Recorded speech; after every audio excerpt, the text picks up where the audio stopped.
aminareo mandrakariva ny riavana ny fahasoavana sy ny fiadana ny Jesoa Kristy tompontsika. Amen. Ny maizy azy an'Andriamanitra. Ny maizy an'Andriamanitra. Zany no asongadiny nofinainantsika an'indray ao amin'ny bokin'ny Isaia mpaminany toko 100, ny andininy faraky amby 20 hatramin'ny andininy faraky amby 30.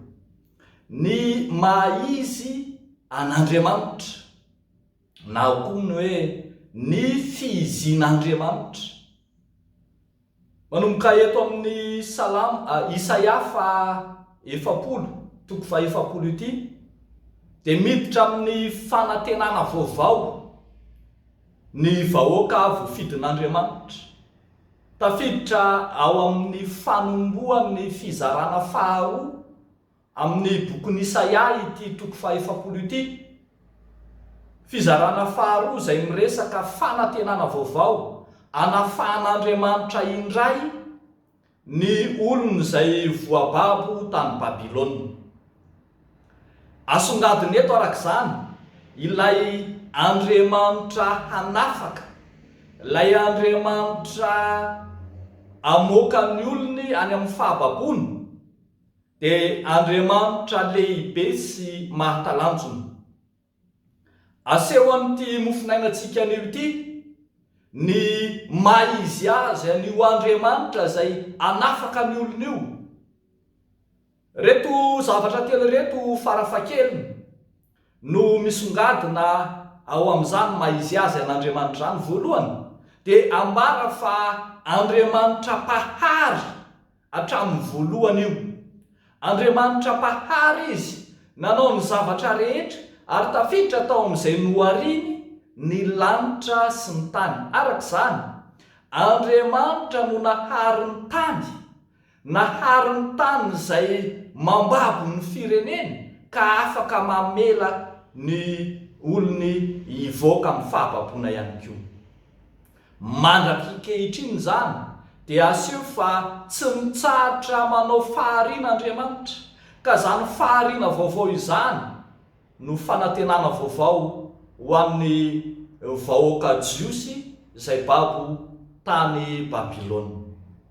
Fa akoatra ny maha Andriamanitra pahary azy, dia hitantsika eto koa fa Andriamanitra mpanjakan'ny mpanjaka izy, tompony tompo, tompony hery sy ny fahefana rehetra.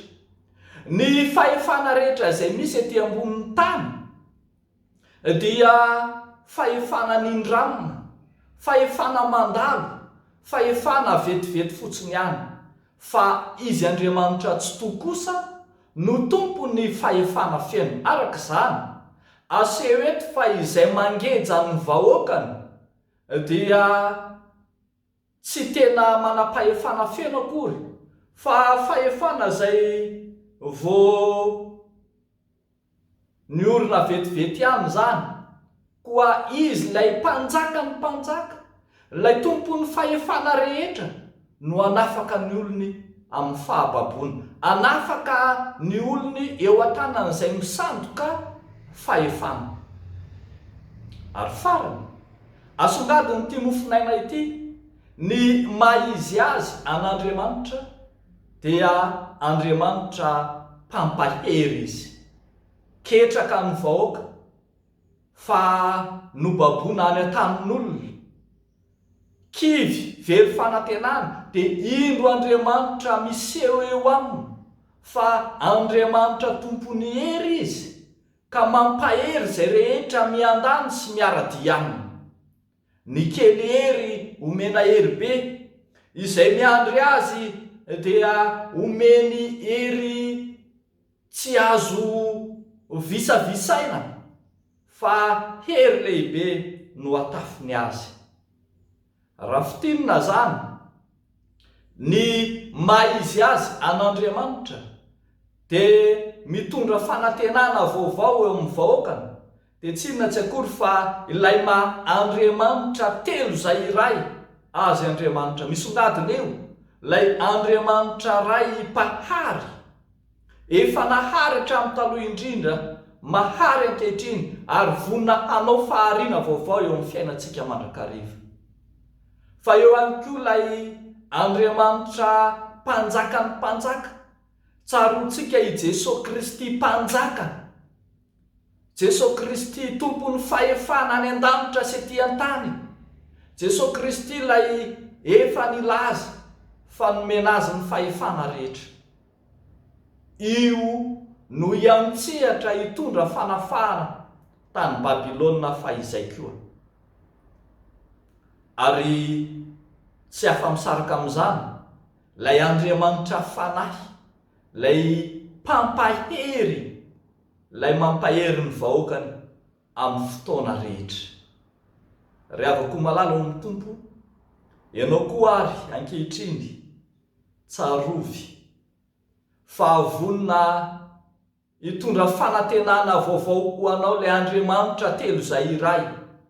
Ianao izay ao anatin'ny fahadisom-panantenana, ianao izay ao anatin'ny fahakiviana, ianao izay ao anatin'ny fahababoana amin'ny endriny maro samihafa,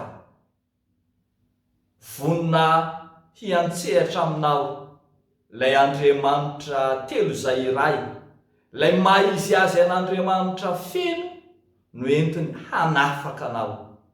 Ka manantena, mahazo toa miandry an'i Jehovah, fa ny tanany mahery sy ny sandriny itsitoa no atafiny anao. Dia ho an'Andriamanitra ireriany ny voninahitra. Amen. Ivavaka isika ry havako. Tompo Andriamanitra rainay tsitoa, misaotra sy mideranao zahay no ianao Andriamanitra ilay miantsehatra amin'ny vahoaka nona sy mangetaheta, vahoaka voababo, dia indro omenao fanantenana vaovao, omenao fanantenana fanafahana sy fanavotana. Misaotra Tompo, ary indray ametraka ny fiainanay hiandry anao, anantenanao, hiantehatra aminao. Fa mametraka aminao koa zahay ity herinandro vaovao ity izay ho diavinay, ampaherezo toano amin'izay rehetra atao, vangio amin'ny isa-tokantrano. Eny Tompo, aza mafona masaraka anay ianao. Amin'ny anaran'i Jesosy Kristy Tomponay no anaovanay sy angatanay izany vavaka izany. Misaotra Tompo. Amen.